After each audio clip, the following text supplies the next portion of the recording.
నమస్తే, welcome to RTV Telugu. Present నా ముందు రత్నమేరి గారు ఉన్నారు. ప్రజెంట్ వాళ్ళు వరంగల్ నుంచి అయితే ఇక్కడికి రావడం జరిగింది. నాయని రాజేందర్కి సంబంధించి కొంతమంది అనుచరులు అనుకోవచ్చు, లేదా వాళ్ళ తొత్తులు అవ్వచ్చు, ఎవరైనా కానీ బ్లాక్మెయిల్ చేసి 1 ఎకర్ ల్యాండ్ సర్వే నెంబర్ 126కి సంబంధించి ల్యాండ్కి సంబంధించి వాళ్ళకి హ్యాండ్ ఓవర్ చేయాలని కూడా గత కొంతకాలంగా వాళ్ళని ఇబ్బందులు పెడుతున్న పరిస్థితి కనపడతాం. ఒక లేడీ అని కూడా చూడకుండా మీద రౌడీ షీట్ కూడా ఓపెన్ చేసిన పరిస్థితి కనపడతా ఉంది. అటు సిఐ నుంచి సానుకూల స్పందన రావట్లేదు, పోలీసుల దగ్గర నుంచి కూడా అక్కడ కూడా సానుకూల స్పందన వచ్చినట్టుగా కనపడట్లేదు. ప్రధానంగా ఒక ఎస్ఐ కూడా చెప్తా ఉన్నారు దీనికి సంబంధించిన ఆడియో విన్నప్పుడు, ఇది కొంత పొలిటికల్ ప్రెజర్ జరుగుతా ఉంది దీని మీద ఓపెన్ గానే చెప్తా ఉన్నారు. దాని గురించి మాట్లాడే ప్రయత్నం చేద్దాం. అసలు ఏం జరిగింది ఈ అంశంలో. సో నమస్తే అక్క. నమస్తే అండి. అక్క, అసలు ఏం జరిగిందండి క్లుప్తంగా? ఫస్ట్ ఈ ల్యాండ్ ఎవరికి చెందింది, అసలు ఏం జరుగుతా? మేము వరంగల్ నుంచి వచ్చామండి. మాకు ఈ ఆస్తి అనేది వారసత్వంగా వచ్చింది. మేము ఎక్కడ కబ్జా చేయడము, కొనుక్కోవడము అలాంటిది ఏమీ లేదు. ఇది ప్యూర్లీ బిలాంగ్స్ టు అస్. అది ఇంతకుముందు 2017 ఆ మధ్యలో కొంచెం ప్రాబ్లమ్స్ అరైజ్ అవ్వడం వల్ల మేము కోర్టుని అప్రోచ్ అయ్యాము. దానితో మనకి ఏడీ కమిషన్ సర్వే తీస్తారు. తీసిన తర్వాత దాని రిపోర్ట్ని మనకి న్యాయస్థానానికి, వరంగల్ న్యాయస్థానానికి ఇస్తారు. దాని తర్వాత హైకోర్టుకి కూడా ఇస్తారు. ఇచ్చిన తర్వాత అన్ని ఎంక్వైరీ అయిన తర్వాత ఈ land belongs to 126 survey number, అది మాది అని కన్ఫర్మ్ చేయడం జరిగింది. అప్పటి నుంచి కూడా 2017 it is already confirmed with us. And మేము 2019 నుంచి పొజిషన్లోకి రావడం జరిగింది. వై? బికాజ్ హైకోర్టు నుంచి మనకి ఆర్డర్ రావడం, దాని తర్వాతనే మనం యాక్టివ్ మోడ్లోకి వచ్చాం. 2019లో మనం ఒక రూమ్ కన్స్ట్రక్ట్ చేసుకుంటాము. దాని తర్వాత కాంపౌండ్ వాళ్ళు ఎంచుకుంటాము. ఓ మోటారు, కరెంటు, ఎలక్ట్రిసిటీ బిల్ ఇవన్నీ కూడా మనం ఇంప్లిమెంట్ చేయడం జరిగింది. సో అప్పటి నుంచి కూడా మాకు ఎటువంటి ఇబ్బందులు కూడా రాలేదు. 2017 నుంచి 2024 ఏప్రిల్ వరకు. సో అప్పటి వరకు మాకు ఏ ఇబ్బందులు వాళ్ళ నుంచి జరగలేదు. మేము మా ఫిజికల్ పొజిషన్ తీసేసుకున్నాము. ఆ తర్వాత 2024 మే నుంచి మమ్మల్ని హరెస్ట్ చేయడం మొదలేశారు. 2024 మే 25th రోజున మా భూమి మీదకి వచ్చి కబ్జా చేశారు. ఒక 30 మంది దుండగులతో రావడం, మమ్మల్ని బెదిరించడం, ఇది మీకు సంబంధించింది కాదు అని చెప్పడం, ఇక్కడ ఈ కంప్లీట్గా ఇప్పుడు మేము ఏం చేస్తే అదే నడుస్తుంది అని చెప్పేసి అరెస్ట్ చేశారు మమ్మల్ని. సో దాని తర్వాత మేము 26th రోజున పోలీస్ స్టేషన్ అప్రోచ్ చేసి పిటిషన్ ఇస్తాం, కంప్లైంట్ చేస్తాం. చేసినప్పుడు వింటారే తప్ప దాన్ని ఇగ్నోర్ చేశారు. ఎటువంటి యాక్షన్ కూడా తీసుకోవడం జరగలేదు. మేము 2024 మేలో ఇచ్చాం, కానీ ఏది కూడా యాక్షన్ తీసుకోలేదు. దాని తర్వాత నెక్స్ట్ మళ్ళీ ఆ యాక్షన్ తీసుకోకపోవడము అపోనెంట్స్కి ఒక అడ్వాంటేజ్గా మారింది. దాని తర్వాత అగైన్ మనకేం చేస్తారు, సెప్టెంబర్లో, ఆగస్ట్ ఎండ్ సెప్టెంబర్ 1 ఆ రోజున మన ప్రహరీ గోడ మొత్తం కూల్చేశారు నైట్ పూట వచ్చి. అతను ఎవరో కాదు, రజనీకర్ రెడ్డి. రజనీకర్ రెడ్డి అనే అతను ఎవరో మనకు తెలియదు. అది మా ల్యాండ్ అని చెప్పేసి మమ్మల్ని బెదిరించే వ్యక్తి అతను. ఆయన ఏమంటాడు, ఇది మా ల్యాండ్, మిమ్మల్ని మేము ఏం చేసినా, మేము ఏ డ్యామేజ్ క్రియేట్ చేసినా కూడా మిమ్మల్ని అడిగేవాళ్ళు లేరు, మా వెనకాల పొలిటికల్ లీడర్స్ యొక్క బలం ఉంది అని చెప్పేసి తనే మాతో అంటాడు. ఆ నైట్ పూట వచ్చి మన కాంపౌండ్ వాల్స్ అన్నిటిని కూడా డిస్ట్రాయ్ చేసేస్తాడు. కరెంట్ బిల్లు, రూము, మీటర్ అన్నీ చేసిన తర్వాత మేము నెక్స్ట్ డే వెళ్ళి కంప్లైంట్ చేస్తాం. చేసినప్పటికీ ఏం చేస్తారు అంటే, ఆ ఎఫ్ఐఆర్ మా మీద ఫైల్ చేయకుండానే మేము చెప్పిన పిటిషన్ తీసుకున్నారే తప్ప దాని మీద ఎటువంటి యాక్షన్ తీసుకోకుండా ఇన్ రిటర్న్ మా మీదనే ఫేక్ ఎఫ్ఐఆర్ క్రియేట్ చేస్తారు. మీకు డౌట్ నిజంగానే రావచ్చు, హౌ కెన్ ఐ స్టేట్ అది ఫేక్ ఎఫ్ఐఆర్ అని చెప్పేసి. ఆ ఫేక్ ఎఫ్ఐఆర్లో ఒక 3 విట్నెస్ని పెడతారన్నమాట. ఆ విట్నెస్లు ఇక్కడ ఉన్నారు. మళ్ళీ ఉండడమే కాదు, వాళ్ళ పేర్లు వాడుకొని వాళ్ళ మీద ఒత్తిడి చేస్తున్నారు, మాకు వ్యతిరేకంగా సాక్ష్యం చెప్పండి అని. వాళ్ళకు కూడా థ్రెట్ ఉంది.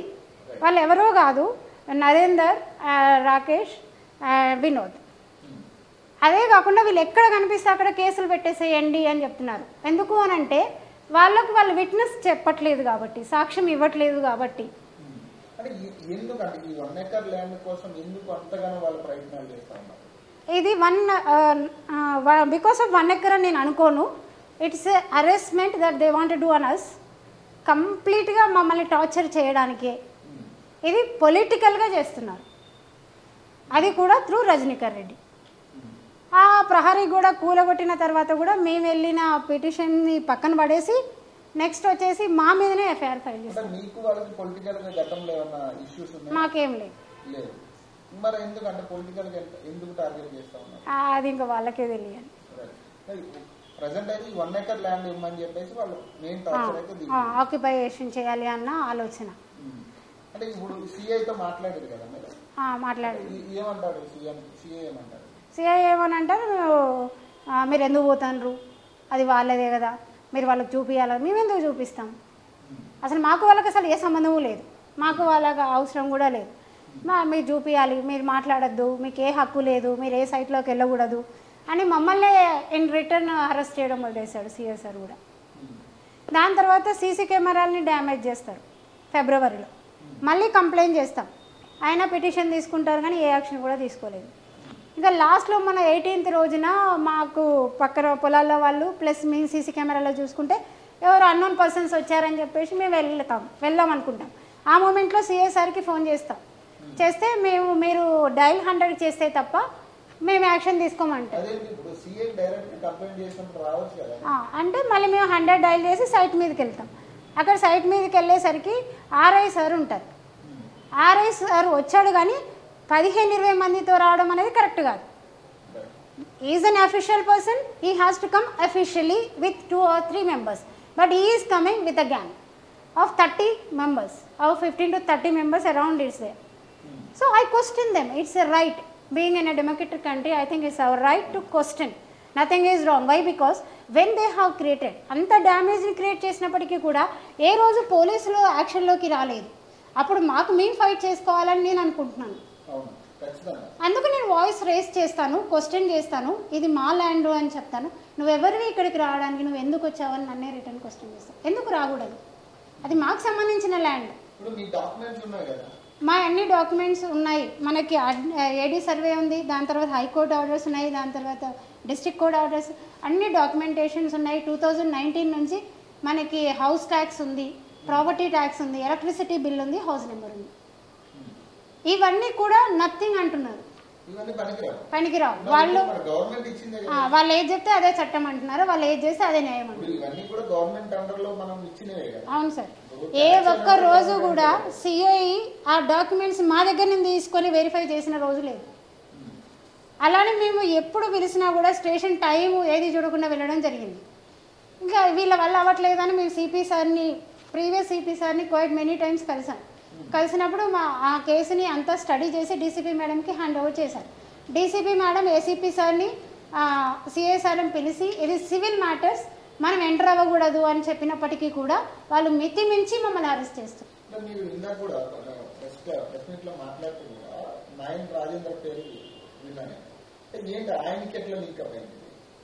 వాళ్ళు చెప్పేస్తున్నారు, మాకు లోకల్ రాజకీయ సపోర్ట్ ఉంది, మాకు నాయని రాజేందర్ సపోర్ట్ ఉంది అని చెప్పేసి రజనీకర్ రెడ్డి చాలా సందర్భాలలో మాతో అన్నాడు. కాబట్టి మేము చెప్తున్నాం. మేము ఏ విషయంలో కలవాలి, మేము ఏ విషయంలో తనని కలవాలి?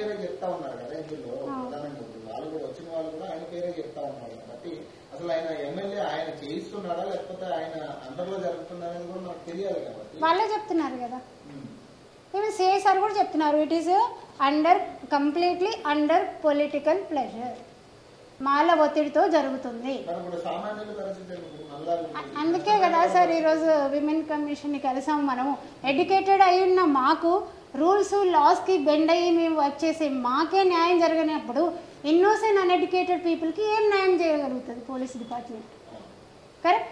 ఇఫ్ ఇట్ ఈస్ గోయింగ్ అంటే మనకి కనుక పోలీస్ స్టేషన్లో న్యాయం జరిగితే, వాళ్ళు కనుక హైకోర్టు ఆర్డర్స్ని రెస్పెక్ట్ చేసి ఇన్వాల్వ్ అవ్వకపోతే ఈరోజు మిమ్మల్ని అప్రోచ్ చేయ టైం మాకు రాదు కదా కమిషన్ కలిసి అంతా. అక్కడ మాకు ఆ మేడంకి అన్ని ఎక్స్ప్లెయిన్ చేసాము, మేము డాక్యుమెంట్స్ అన్ని సబ్మిట్ చేసాము. మేడం తప్పకుండా దాని మీద యాక్షన్ తీసుకుంటామని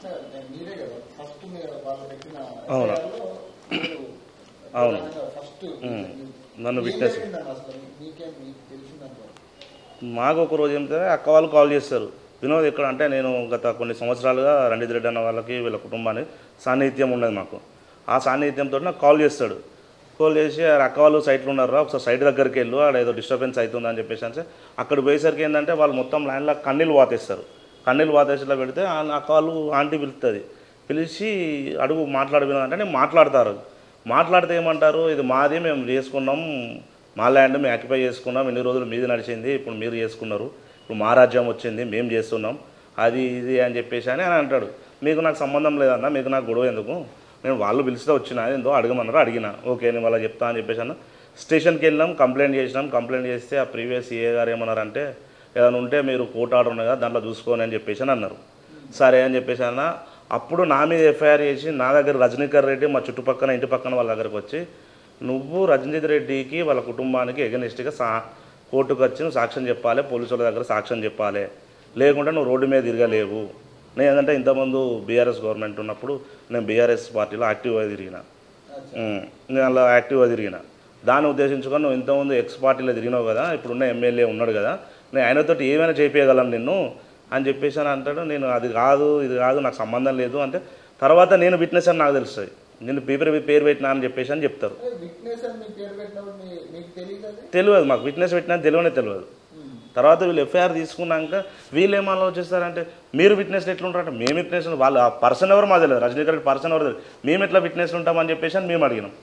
అడిగితే పోలీస్ స్టేషన్ పోయి అడిగితే ఏంటంటే, ఆయన పోలీసు వాళ్ళు ఏమంటారంటే, ఆయన పిటిషన్ రాసినప్పుడు రాంగ్ రాసిండు అబ్బా అని చెప్పేసి అని అంటారు. రాంగ్ రాసినప్పుడు ఎఫ్ఐఆర్ ఎట్లా చేసింది సార్, ఎఫ్ఐఆర్ చేసింది మళ్ళీ మాకు విట్నెస్లు మమ్మల్ని ఎట్లా పెడతారు, సరే విట్నెస్లు ఉన్నాం కదా సార్, మేము ఎక్కడికి వచ్చామంటే అక్కడ మేము చెప్తాం, ఏం జరిగిందని నిజం చెప్తామని చెప్పేసి అని మేము అన్నాం. ఆ కేసును పక్క పడేసేళ్ళు. ఇప్పుడు వాళ్ళు పెట్టిన కేసును విట్నెస్లో మేమున్నామని చెప్పేసి ఆ కేసును పక్కకు పెట్టిళ్ళు. ఇప్పుడు ఆ కేసును పక్కకు పెట్టి అదే విట్నెస్ ఉన్న నన్ను మళ్ళీ మొన్న ఫిబ్రవరి 18th రోజు అక్క ఒకతే ఉన్నా అని చెప్పేసి అని అక్కడికి వెళ్ళిన, సీసీ కెమెరాలు ఉంటే అక్క వెళ్ళిన 10 minutesకి వెళ్ళిన. అప్పటికే వాళ్ళు ల్యాండ్ మీద వేలు ఆర్ఐసార్ వచ్చేళ్ళు, వీళ్ళు వచ్చేళ్ళు, వాళ్ళు 15 మంది ఉన్నారు. ఏమైంది అక్క అంటే ఇట్లా ఆర్ఐ ఆర్ఐసార్ అయినా, సార్ చెప్పండి అని ఎవరు అని అంటే, నేను ఆర్ఎన్ బాబు హన్మకొండ ఎంఆర్ఓ ఆఫీస్ అని చెప్పేసి అని అన్నాడు. సార్ చెప్పండి సార్ అని చెప్పేసి అని అన్నా. ఏం లేదు, ఏం చెప్పాలి చెప్పా అంటే, సార్ మీరు ఇంతమంది వచ్చింది కదా నోటీస్ ఏమైనా ఇచ్చిల్లా అంటే, నాకు నోటీస్ ఇయ్యని ఉండదు బాబు, ఇది ప్రజావానికి వచ్చింది, దీనికి నోటీస్ ఇయ్యని కుదరదు, మేము ఏమైనా ఉంటే మీరు వచ్చి మేము చూసుకొని తర్వాత ఫర్దర్గా మీకు పంపిస్తాం, అప్పుడు మీరు ఏమైనా రిప్లై ఇస్తే దాన్ని బట్టి నేను రిపోర్ట్ రాస్తా అని చెప్పేసి అన్నాడు. నేను అది మాట్లాడతాను, రజనీకర్ రెడ్డి వచ్చి ఈయనకు సంబంధమే లేదు సార్, ఈయనకు అవసరం లేదు సార్, ఈయన ఎందుకు మాట్లాడుతాండి అది అని చెప్పేసి అంటే, అన్న మీకు మాకు సంబంధం లేదు, మనం మాట్లాడుకుంటే వాగ్వాదం పెరుగుతుంది. ఆయన ఒక పబ్లిక్ సర్వెంట్ వచ్చిండు, ఆయన వచ్చినప్పుడు ఆయన అడిగే హక్కు మాకున్నది, నేను అడుగుతా, నాకేం అవసరం అని అంటే, నేను ఒక మానవత దృక్పథంతో గతంలో నాకు ఆ ఫ్యామిలీ నా ఫ్యామిలీకి హెల్ప్ చేసింది, ఇప్పుడు వాళ్ళ కష్టాలు ఉన్నప్పుడు అడగాల్సిన బాధ్యత నాకు ఉంటుంది, ఒక మానవ దృక్పథంతో నేను అడుగుతున్నా అని చెప్పేసి అంటే, నువ్వు అడుగు నువ్వు అడిగేది నేను చూస్తా అని చెప్పేసి కెమెరా ఇట్లా పెట్టుకొని, నువ్వు అడిగేది నేను చూస్తా, స్టేషన్కి వస్తావు కదా స్టేషన్లో చూపిస్తాను నీకు అని చెప్పేసి అని విత్ ఇన్ 2 hours ఎఫ్ఐఆర్ చేయించేసి నా పైన.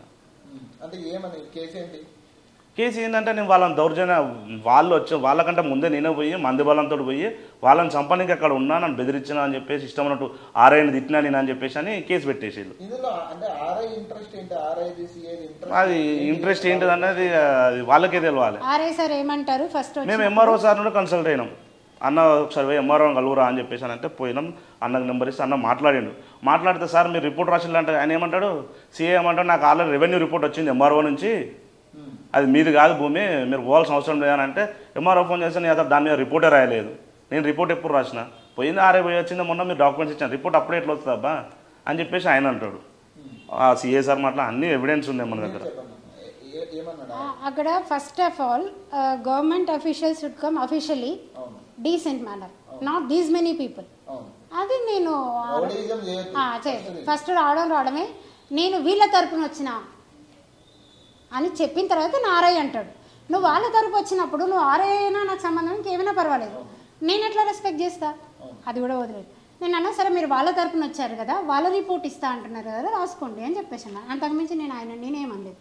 సో దానికి నా మీద ఎఫ్ఐఆర్ ఏం ఫైల్ చేశారు అని అంటే, హిల్తీ లాంగ్వేజ్ని యూజ్ చేశాను అని నా మీద ఎఫ్ఐఆర్ ఫైల్ చేశారు. ఒక లేడీ అన్న గౌరవం కూడా లేకుండా ఆ రకమైన ఎఫ్ఐఆర్ ఒక సిఐ నమోదు చేయడం అనేది అసలు నిజంగా కూడా నిశ్చయమే కదా. రజనీకర్ రెడ్డి నోరు తెరిస్తే, ఐ స్పెసిఫై హిజ్ నేమ్, నోరు తెరిస్తే నీ మీద కేసు చేస్తా, నీ మీద ఎఫ్ఐఆర్ ఫైల్ చేస్తా, చేయమని చెప్పాను నేను. చేసిన తర్వాత నాకు నిరూపించాలి కదా వాట్ ఈజ్ వాట్ అనేది. చేయమని నేనే చెప్పాను. చెప్పిన తర్వాత నేను అన్నాను కదా 100కి డైల్ చేసామండి, వెయిట్ చేయండి, వాళ్ళు వచ్చిన తర్వాత డిస్కషన్ చేద్దాం. కనీసం ఇప్పుడు ఆర్ఐ అయినా ఈ డాక్యుమెంట్స్ చూసాడంటే మీకు సంబంధించిన డాక్యుమెంట్స్ లేదు. మరి చూడగానే ఎట్లా డిసైడ్ చేశాడు వాళ్ళని?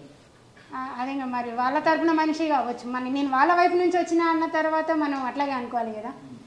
మీరు చెప్పినమ్మా ఫస్ట్ అయితే ఆర్ఐ అయితే ఫస్ట్ ఈ డాక్యుమెంట్స్ అయితే చూడాలి. ఆర్ఐ గారు మమ్మల్ని డాక్యుమెంట్స్ అడగాలి, ఏం అడగలేదు. నేను వాళ్ళు నాకు ప్రజావాణిలో కంప్లైంట్ చేసిళ్ళు, నేను ల్యాండ్ ఐడెంటిఫికేషన్ వచ్చిన, నేను ఏమంటే ఫర్దర్గా మీకు తర్వాత చెప్తా అని చెప్పేసి అని అంటారు. సరే అని చెప్పేసి అని అంటాం, మేము వెళ్ళిపోతాం. తర్వాత మేమేం చేస్తామంటే మా దగ్గర ఉన్న డాక్యుమెంట్స్ అన్నీ తీసుకొని మేము పోతాం, ఎంఆర్ ఆఫీస్ పోతాం. సార్ ఇది కోర్టు మాకు సర్వే చేసింది, అన్నీ ఇచ్చేయాలి అని చెప్పేసి డాక్యుమెంట్ అక్కడ ఇన్వార్డ్లో సబ్మిట్ చేస్తాం. మళ్ళీ తెల్లారి మళ్ళీ ఏం చేస్తామంటే మేము మా మీద ఎఫ్ఐఆర్ అయినా చెప్పేసి అని స్టేషన్ సీఏ గారు చెప్తారు. సో ఎఫ్ఐఆర్ అయింది, మీ మీద ఏం చేసేది ఏం లేదు అని చెప్పేసి అని అంటారు.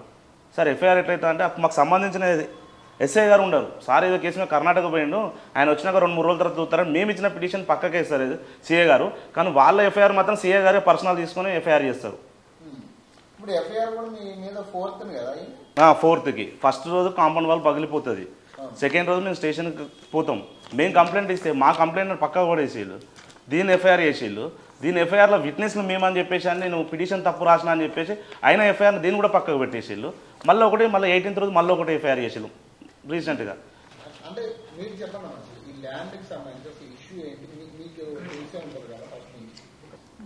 మాదే ల్యాండ్, మేము పోయినప్పుడు ఏమన్నారు, నెలకుండా ఉంటారు, పోతారు, చూస్తారు, వస్తారు, తింటారు, తాగిండ్రు, దాని గ్లాసులు, ప్లేట్లు అంతా ఫోటోలు కూడా తీసాము. అవి కూడా తాగిండ్రు. నేను అన్నా అది మా మామల కానించి ఉన్నది అంటే మీ మామలే అమ్మిండ్రు అని అంటారు.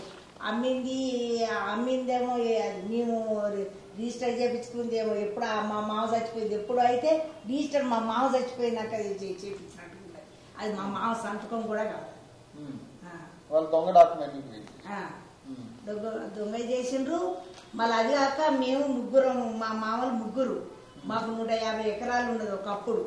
ఆ 150 ఎకరాలలో ఏం చేసిండ్రంటే ముగ్గురికి అప్పుడు రజాకారులు అప్పుడు ఏం చేశారంటే గుంజుకుంటారని ఎవరిది వాళ్ళకి డిసైడ్ చేశారు. ముగ్గురు మామూల మీద డిసైడ్ చేస్తే మాకు అంటే మనకు డిసైడ్ చేసినాక కూడా మళ్ళీ ఆ భూములలో మేము చేసేటట్టు, మేము మా భూములలో వాళ్ళకి చేసేటట్టు డిసైడ్ చేసుకున్నాం. డిసైడ్ చేసుకొని ఇప్పుడు వాళ్ళ దాంట్లో మేము చేసేటట్టు కూడా ఇప్పుడు కూడా ఉన్నాం. కలిసినాం, ఏదైనా మాట్లాడతాడు, ముందు మాట్లాడతాడు, నువ్వేం చేయలేము, వాళ్ళకి ఎక్కడుందో చూపించు నువ్వు.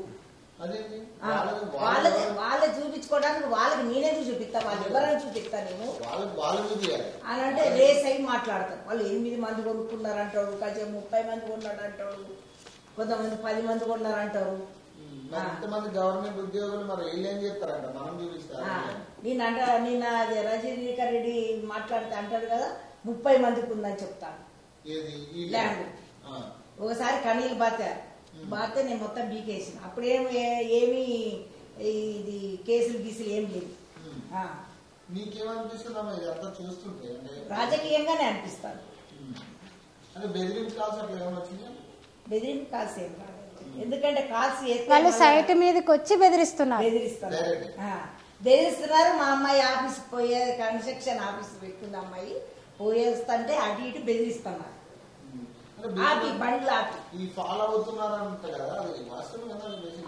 వాస్తవమేనండి. మేము ఏ టైంలో ఎక్కడ ఉంటాము, మా బండ్లు ఫాలో అవడం, మా వెహికల్ ఫాలో అవడం, మేము మమ్మల్ని ఎక్కడున్నారని ఫాలో అవడం. పోలీస్ స్టేషన్ లో కూడా బయట కొంతమంది ఉంటారు, లోపల కొంతమంది ఉంటారు. మేము రాస్తుంటే ఫోటోలు తీస్తారు, కంప్లైంట్ రాస్తారు. ఈ ప్రభుత్వం వస్తూనే ప్రజాప్రభుత్వమే కదా, ప్రభుత్వం వస్తూనే ప్రజాప్రభుత్వమే కదా చెప్పింది మనకి, అన్యాయం జరగదు. మరి వాస్తవంగా మీకు ఇద్దరు లేడీస్ ఇక్కడ కొట్లాడుతా, మేమిద్దరే పోయినామంటే ఎవ్వరు పోలేదు. కొట్లాడుతున్నప్పుడు మీ మీద కూడా మా ఇద్దరికి కోసం మీరు పిలుచుకో, మాకు తెలిసిన వాళ్ళని పిలుచుకుంటాను కదా, ఖచ్చితంగా పిలుచుకుంటాం. మేము 10 మందిని పిలిచినట్టు మా ఫోటోలు చూపించాలి. 50 మంది పిలిచినట్టుగా, 10 మంది పిలిచినట్టుగా, 30 మంది పిలిచినట్టుగా వాళ్ళు చూపించాలి, లేకపోతే మేమన్నా చూపించాలి. ఇప్పుడు అక్క మీద కూడా రౌడీజం, రౌడీ షీట్ కూడా ఓపెన్ చేసి ఏం దౌర్భాగ్యం అది. ఒక అమ్మాయి చేస్తామని బెదిరిస్తున్నారు. వాళ్ళు చేస్తాం, మీరు ఇక్కడ ఉన్నది వరంగల్ అంటున్నారు. ఏమన్నా అంటే ఏం చేస్తారు? చంపేస్తాననే మనకి మమ్మల్ని బెదిరిస్తూనే ఉన్నారు, అట్లనే మాటలతో బెదిరిస్తారు, ఫోన్లతోటి కాదు. మరి ఈ సీఏ న్యాయం చేయకపోతే ఇంకా మనం ఏడిపోవాలా అయ్యా? అప్పుడు సీఏ మళ్ళీ అవి కూడా సీసీ కెమెరాలు తీసుకుపోయిన తర్వాత మళ్ళీ పెట్టించినాక దాన్ని మళ్ళీ కొలతకు వచ్చింది. మీరు చెప్పండి, మీరు కూడా విక్టిమ్ కింద పెట్టారు కదా, ఏందన్నా అసలు ఏం జరిగింది, అసలు ఏంటి? మీరు ఫస్ట్ విక్టిమ్ గా ఉన్నారా అసలు అటు సైడ్ ఏమన్నా? లేదన్న, సేమ్ ఇంతకుముందు వినోద్, నేను, మేమంతా ఫ్రెండ్స్ అందరం, రంజిత్ అన్న, అక్క వాళ్ళు, వీళ్ళంతా మాకు ఫ్యామిలీ మెంబర్ లాగా. మమ్మల్ని ఇంతకుముందు మాకు చేసిన సహాయాలు వాటితోటి మేము కృతజ్ఞత భావంగా ఎప్పుడు ఏ పని ఉన్నా, అన్న హైదరాబాద్లో ఉంటారు, అక్కడ అక్క ఆంటీ ఇద్దరే ఉంటారు, ఇద్దరు లేడీసే, అక్కడ ఎవరు ఉండరు. ఏదైనా చిన్న అటు ఇటు సహాయం అంటే వెళ్ళి మేము చూసుకుంటాం. అదేవిధంగా 2024 సెప్టెంబర్ 4వ తేదీన ఇట్లా ఇన్సిడెంట్ అయింది అంటే అక్కడికి వెళ్ళినాక అతను అప్పటి వరకు అతని ముఖం కూడా మాకు తెలియదు, ఫస్ట్ టైం ఎదురుపడడం. అప్పటికి 100 డైల్ చేసిన దాకా పోలీసు వాళ్ళు వచ్చారు, పోలీసు వాళ్ళ ముందే ఇదంతా అవుతూ ఉంటుంది. బీట్ కానిస్టేబుల్స్ వచ్చి ఉంటారు ఇద్దరు, వాళ్ళ ముందే అవుతూ ఉంటుంది, వాళ్ళ ముందే అంటారు ఇప్పుడు ప్రభుత్వం మీది కాదు మాది, ఇప్పుడు మేమేందో చూపిస్తాం అని డైరెక్ట్ చిట్టిరెడ్డి రజనీకర్ రెడ్డి అనే వ్యక్తి డైరెక్ట్ ఓపెన్గా ఇప్పటి నుండి మేమేందో చూపిస్తాం, మీ గోడలు గులగొట్టడు కాదు ఇల్లులే గులగొడతాం, మీ ప్రాణాలు తీస్తాం, డైరెక్ట్ ఎటువంటి మొహమాటం లేకుండా పొలిటికల్ మమ్మల్ని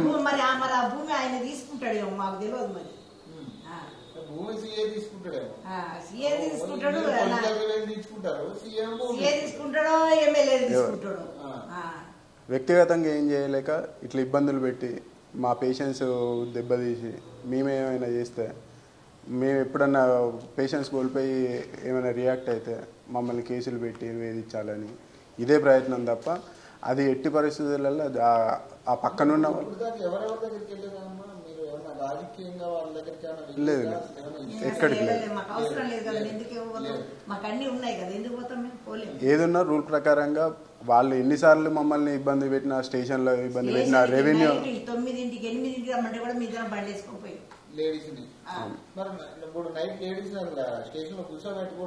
కూర్చోబెట్టారు. మేమిచ్చే కంప్లైంట్ తీసుకోవడానికి ఇప్పుడు రండి అప్పుడు రండి తీసుకోవడానికి ఎస్ఐ లేరు, సిఐ లేరు. అన్న మీరు ఒక్కటి డయల్ చేసిన రోజు కూడా వాంటెడ్లీ డైవర్ట్ చేశారు పిటిషన్. అన్న మీరు ఒక్కటి చూడొచ్చు, ఆ రోజు మొన్న 18th రోజు 10:30 to 11 మధ్యలో ఇన్సిడెంట్ అయ్యి ఉంటుంది. వాళ్ళు ఆర్ఐ వాళ్ళని తీసుకొని రావడం, 20 మందిని తీసుకొని రావడం, 11-11:30 ఆ టైంలో అయ్యి ఉంటుంది. మేము అంతకుముందే అక్క కాల్ చేస్తే వాళ్ళు బీట్ కానిస్టేబుల్స్ వస్తున్నారు ఉండండి అనే అంతల్నే ఆర్ఐ కూడా ఉండాలి అక్కడ, ఆయన అఫీషియల్గా వచ్చింది కాబట్టి ఆయనకు హక్కు ఉన్నది, ఆన్సరబుల్. ఆయన కూడా వాళ్ళతో పాటు వాళ్ళ బండ్ల మీదనే పోవడం, వాళ్ళ బండ్ల మీదనే రావడం, ఆయన దొంగ అని అనుకోకుండా ఆయన అఫీషియల్ అని ఎట్లా అనుకుంటాం? సరే ఏదైనా యూనిఫామ్ ఉన్నది ఏమైంది ఉంది అంటే సరే ఈయన ఆఫీసర్ అనేది గుర్తుపడతాం. ఆర్ఐని కూడా మీరు వచ్చి కేసు పెడుతుర్రు రండి వాళ్ళ మీద అని ఆర్ఐని కూడా ఇబ్బంది పెట్టిందట. ఇబ్బంది పెడితే ఇలాంటివి చాలా జరుగుతూ ఉంటాయి. మేము ఇట్లా పెట్టుకుంటా పోతే నేను ఆఫీస్ పని బంద్ చేసి స్టేషన్లో చుట్టూ తిరగాల్సి ఉంటుంది, నేను రాను. వాళ్ళు ఏదో మిస్అండర్స్టాండింగ్ చేసుకున్నారు, అదేదో అయింది, నేను దానికి నాకేమి ఇబ్బంది లేదని అతను వెళ్ళిపోతాడు. అయినా కానీ రజనీకర్ రెడ్డి అనే వ్యక్తి ముందుండి నడిపించేది రజనీకర్ రెడ్డి అనే వ్యక్తి మొండయ్య అని ఆయన పార్ట్నరు, ఆయన అనుచరుడు, అతని పేరు మీద పిటిషన్ పెట్టిస్తాడు 11కి. వాళ్ళు అక్కడి నుండి వెళ్ళడమే 11కి. వితిన్ 2 అవర్స్లో ఒక పిటిషన్ ఇస్తే పోలీస్ ఆఫీసర్ ఎవరైనా ప్రైమరీ ఎంక్వైరీ అయినా ఉండాలి, ప్రైమరీ ఎంక్వైరీ కూడా ఉండదు. 1 o'clockకి ఎఫ్ఐఆర్ కాపీలో టైం ఉంటుంది, 1 o'clockకి ఎఫ్ఐఆర్ ఫైల్ అయిపోతుంది. పిటిషన్ ఇచ్చడం 11కి అయిపోతే 1 o'clockకి 2 అవర్స్లో పిటిషన్. పోలీస్ వ్యవస్థ ఇంత ఫాస్ట్గా పనిచేస్తుంది కానీ న్యాయం వైపు పనిచేస్తలేదు, అన్యాయం చేసే వాళ్ళ దిక్కు ఇంత ఫాస్ట్గా పనిచేస్తూ ఉన్నది. దీన్ని ఒక్కటి బట్టి గమనించవచ్చు, ఈ జరిగే ఎఫ్ఐఆర్లు ఈ కేసులన్నీ ఉద్దేశపూర్వకంగా 100% ఉద్దేశపూర్వకంగా జరుగుతూ ఉన్నాయి. మమ్మల్ని ఇబ్బంది పెట్టాలని, ముఖ్యంగా రంజిత్ రెడ్డి అనే వ్యక్తిని, రంజిత్ రెడ్డి అనే ఫ్యామిలీని, రంజిత్ రెడ్డి సన్నిహితులంగా ఎవరు ఉంటే వాళ్ళని ఇబ్బంది పెట్టాలనేది ఉద్దేశం తప్ప దీంట్లో ఎటువంటిది లేదు. గతంలో మీకు ఏమైనా గొడవలు ఉన్నాయా? అప్పుడు నాయన రాజేందర్ కానీ లేకపోతే ఇప్పుడు ఎవరైతే సోకాల్లో ఒక ఆయన వ్యక్తి ఎవరైతే వచ్చి బెదిరిస్తా ఉంటారో ఈ మీద ఏమైనా గొడవలు ఉన్నాయా గతంలో ఏమైనా మీకు? మాకేం గొడవలేదు. ఇదే ఈ ల్యాండ్ ఇష్యూ మీద వాళ్ళు ఇన్వాల్వ్ అవుతున్నారు. పర్సనల్ గా ఎప్పుడు గొడవలు పర్సనల్ గా ఎప్పుడు లేవు. పొలిటికల్ గానే ఏదైనా పొలిటికల్ గానే, కానీ అది ఇప్పుడు రివెంజ్ తీసుకుంటున్నాడు అంతే. మీరేం చెప్తారమ్మా ఫైనల్ గా? మీకు ఏమి న్యాయం కావాలనుకుంటున్నారు? మాకు న్యాయం కావాలని మీ దగ్గరకు వచ్చి ఎలాంటి న్యాయం? మా భూమి మాకు కావాలని న్యాయం చేస్తాం. న్యాయంగా అడుగుతున్నాం. మేము కోర్టు దాకా పోయినాం. కోర్టు ద్వారాగా మాకు ఎట్లా పిటిషన్ ఇచ్చిందో అట్లనే మాకు రావాలని. అక్క మీరు ఏం చెప్తారు? అమ్మాయి మీద అటాక్ చేయటం మాత్రం మాకు ఒకటి, ఈ ముగ్గురు వ్యక్తులకి ప్రొటెక్షన్ కావాలి. ప్లస్ నాకు మా మదర్కి 100 ప్రొటెక్షన్ మాకు కావాలి. ఎందుకు అని అంటే చాలా థ్రెడ్స్ ఉన్నాయి. మా యొక్క పిటిషన్స్ ఏ రోజు కూడా కన్సిడర్ చేయలేదు, ఏ రోజు యాక్షన్ చేయలేదు, ఏ రోజు కూడా ఎటువంటి ఎంక్వైరీ జరగలేదు. సో సీరియస్గా నేను ఇక్కడ మీకు చేయదలుచుకున్న రిక్వెస్ట్ ఏంటి అని అంటే సిఐ రవికుమార్ అనే వ్యక్తి మీద యాక్షన్ తీసుకోవాల్సిందే. అదే కంప్లైంట్ చేసాం మేము. అన్న అంతే అన్న. ఒకవేళ ఇలానే ఇబ్బంది పెట్టి ఇప్పుడు మేము ఇక్కడికి వచ్చి ఉమెన్ కమిషన్ కి రేపు పొద్దున ఇంకా మా మీద కేసులు పెట్టడానికి రెడీ 100%.